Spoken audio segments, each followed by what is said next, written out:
All right, so today we're talking about Christopher Nolan's 2002 film, Insomnia. So yeah, not written by Christopher Nolan. I was about to say written and directed, but it was not written by Christopher Nolan.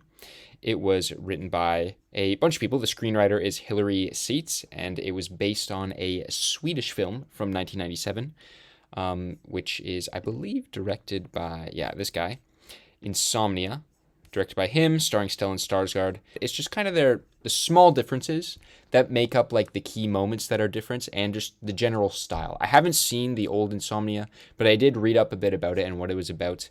And yeah, so this is Christopher Nolan's vision. I mean, everybody knows Christopher Nolan. It's kind of like a meme to be a Nolan fanboy, but like all of his movies are great. Let's be honest, all of his movies are great.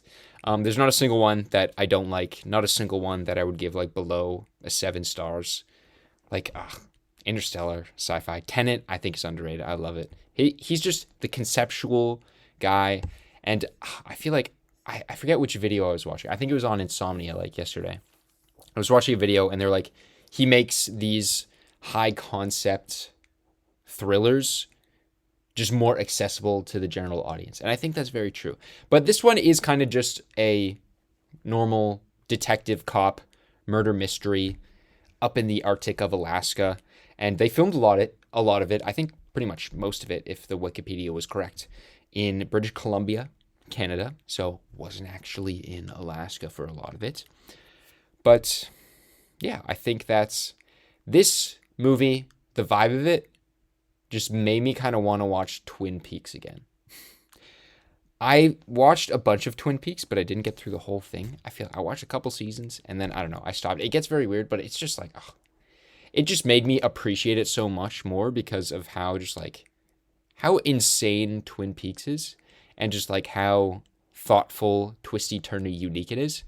But I still did get that from this movie. And I think that this is just like a really, really well done police detective film. It has a lot of style, not just with like the locations, which are incredible. I think the locations have like a personality of their own. And it's specifically like the fact that it's in a town where the sun never sets, but also just like the Arctic cold. It's such a foreign environment for these like LA cops, which are kind of we're used to seeing these stories maybe in like big cities or LA, but this one is, small town Alaska. And also just with the fact that, the sun doesn't set. And that's just, I feel like Christopher Nolan, I always say he's one of the pioneers of my favorite genre. Just cool concept. It doesn't have to be sci-fi, even though it often is, because I am a sci-fi man, but just a cool concept. And he always just throws something in there. And yeah, the fact that the sun never goes down. At first, with Al Pacino's character, honestly, it was a bit just like, roll your eyes. Oh, wow, he's tired. That's crazy. He's tired. But I think the editing of like expressing his just tiredness, I guess, was really, really well done. Like all of these random flashes of lights, and it really did like evoke like the sense of sleepiness while I was watching it. And I think also the fact that it devolved into him doubting his previous actions, what his intentions were, and exactly what is real for him and what he values the most. Like the city brought that out with the fact that he couldn't go to sleep. I feel like that was word just spewing out of my mouth, words spewing out of my mouth. Didn't make a lot of sense. Yeah, before I go into spoilers, I think that, the performances were great. Al Pacino, maybe he has a few funny moments where the way he's acting is just like his grumbles are a bit like, over the top, but I think he's great. He was just so captivating to watch. Robin Williams is just the best. He's awesome in literally everything. And I think Hilary Swank is a very, very charismatic actor, and she's great in everything that I've seen her in. Her character as the very, like, the nerdy detective who wants to do things right and suck up to Al Pacino's character, she made me think of, like, Manic Pixie Dream Detective, where it's like, oh, she's really cool, and she's, like, very studious, does everything by the books. But if you need to, like, cover up your own cases, she'll help you out with that. And she'll be there for you for that. But like, she was like her performance again. She was great. But I mean, the ending involved her character quite a bit, like the very, very ending. And I really did like that stuff a lot. So, yeah, I mean, everybody in the movie was really good. I mean, those are the three pretty obvious standouts. I thought they were all awesome. And I mean, yeah, the direction by Christopher Nolan. Again, like I said, not just with the editing, like I said, of the random flashes and just like the flashbacks to certain, like, murdery crime type things, like wiping blood off a shirt and things like that, and like the girl's dead body and stuff like that. It's also with like the disorientation during like what's actually happening. So it's not just the flashbacks. It's also like there's a certain scene where it's very foggy, very, very pivotal scene. And I mean, the editing in that sequence, again, is also just phenomenal. Some of the cross editing, and there's a lot of parallels just like with his other thrillers. You can really see his style come out there, even though it is a very different type of movies. Like with the parallels of just some chase scenes and just like the way he directs, you can definitely tell that language has been translated from this movie to some of his more big budget actual thriller action movies. And it was really cool to see just in this movie, and it worked really well. Okay, so now full on into spoilers. Full on into spoilers. The one thing I liked the least about this movie, even though in the end it kind of was necessary, was the fact that Al Pacino killed his partner.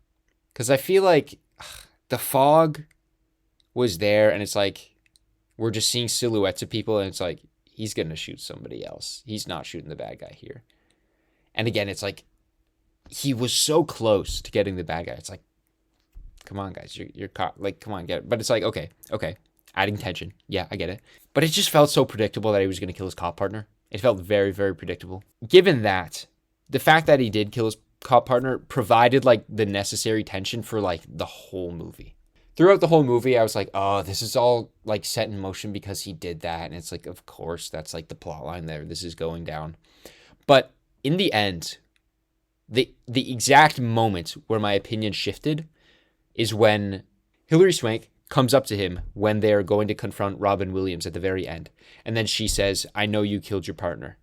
Or she says, did you kill your partner? And he's like, yeah. And then she's like, oh, did you mean to? And he's like, I don't know anymore. I don't know. And at that moment, it's like, okay, when it actually happened, when he did kill his partner, you're like, oh, this is just stupid coincidence, accident. Of course, he's running right where the bad guy was and he shot him. But in the end, the subtle intentions that Al Pacino could have had, maybe his subconscious took over in that moment. And he probably really didn't mean to kill him, but just like the insomnia that he's having, and just like the blurring of all these moments, it's kind of like, wow, I forget what that term is, where it's like you begin to manifest false memories and believe that those memories are true. I forget why exactly, but hey, that could be happening. And just, yeah, I mean, it was more psychological with that turn, which was a lot of fun.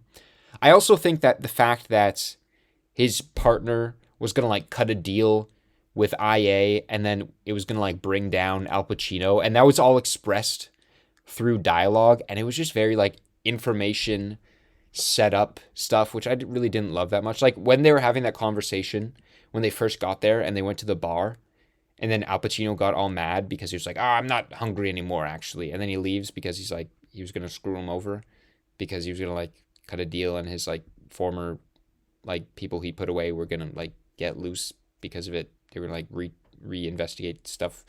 And it was all very wordy, all very expositionally. And I guess it was necessary to provide that tension between the two partners.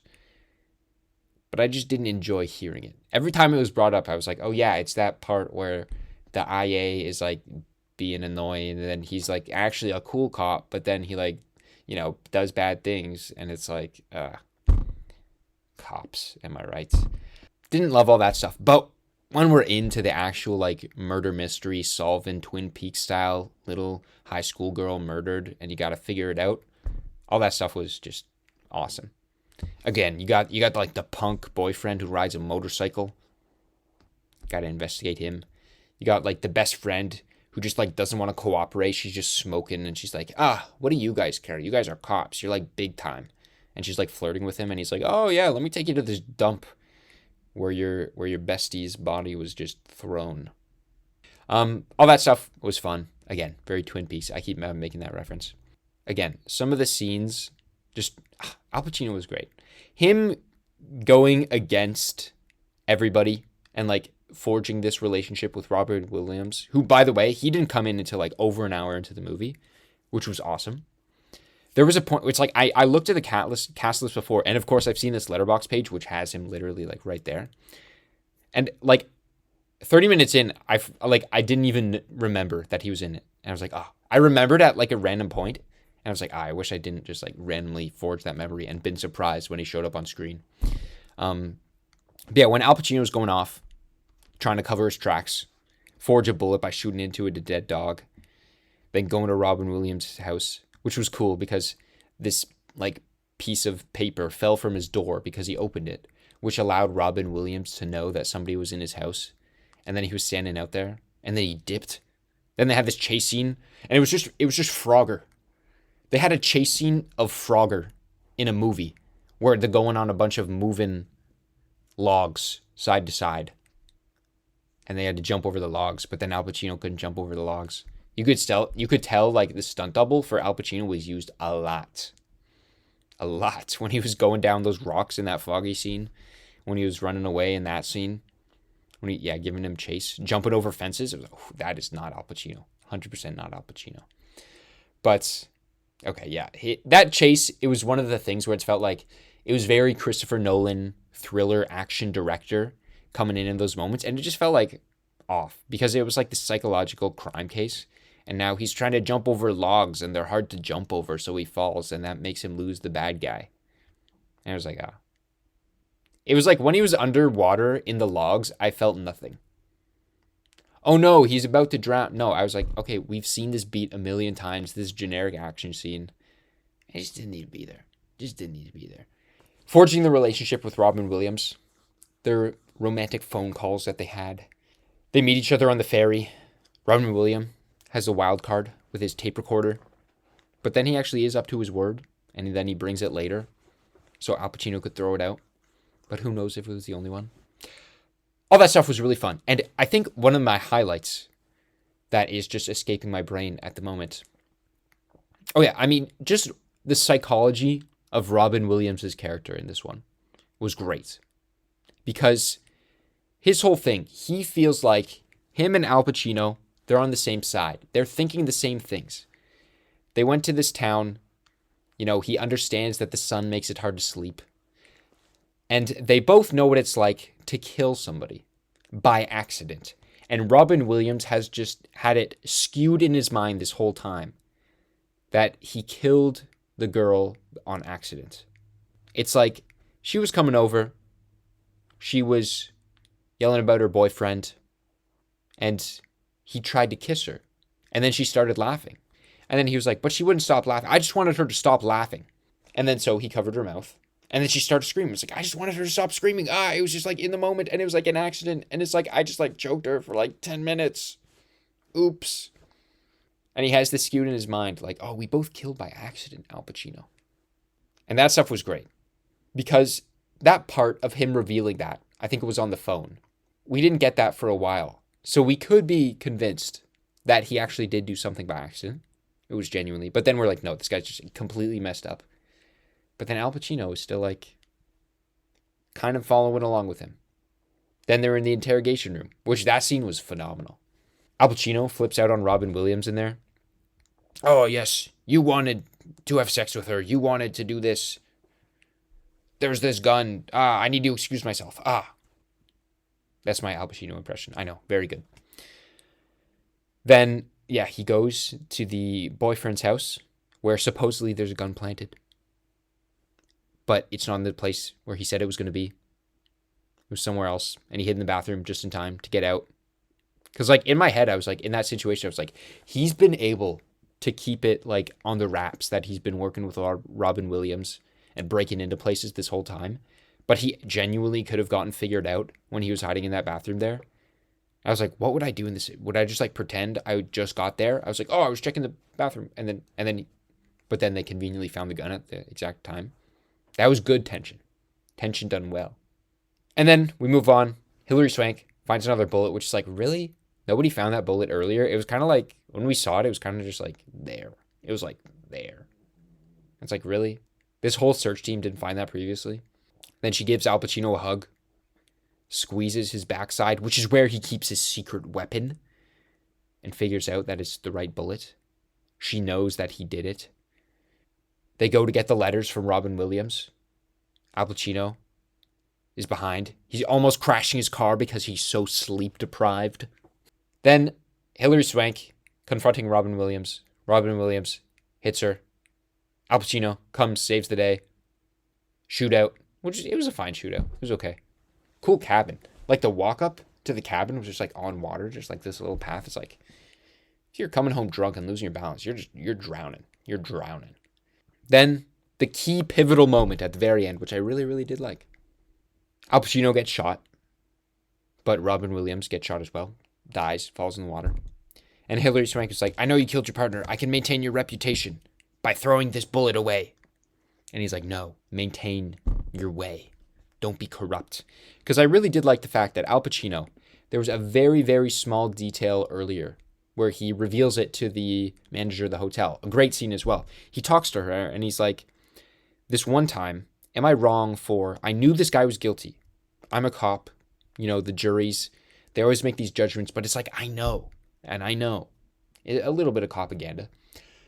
But then I framed this guy. I rubbed blood onto this, I don't know, it was like just this shirt or something, and it framed him successfully. It put a bad person away. And he knew in that moment that it was going to get caught up to him. And then it did. In this moment. I thought that was great because, yeah, if Hilary Swank ended up doing that, throwing the bullet away, it would end up coming back to her at some point. It was just great ending. Christopher Nolan always has great endings. I think in the original Insomnia from 1997, he gets away with it as well, but he doesn't die. And then he keeps on going on, living with his insomnia and knowing that he did this bad thing and it's just torturing him forever. So it's not really a happy ending either. It's even less hopeful, even though he does live, because he's going to be continuously tortured. And he's just like apparently just a much worse person in the original Insomnia. He like actually like kills people and like rapes people. So I haven't seen it still. I haven't seen the original, so I can't comment 100%. But hey, this one was great. I love Nolan. This is just up there, just great. I love these type of crime thrillers, and just like the style and the themes were just really cohesive, and it just presented this like, you know, killer cop duality movie in a very good way, unique way. That was very palatable. It was a very good watch. Would recommend. Insomnia, 2002. It was a good one.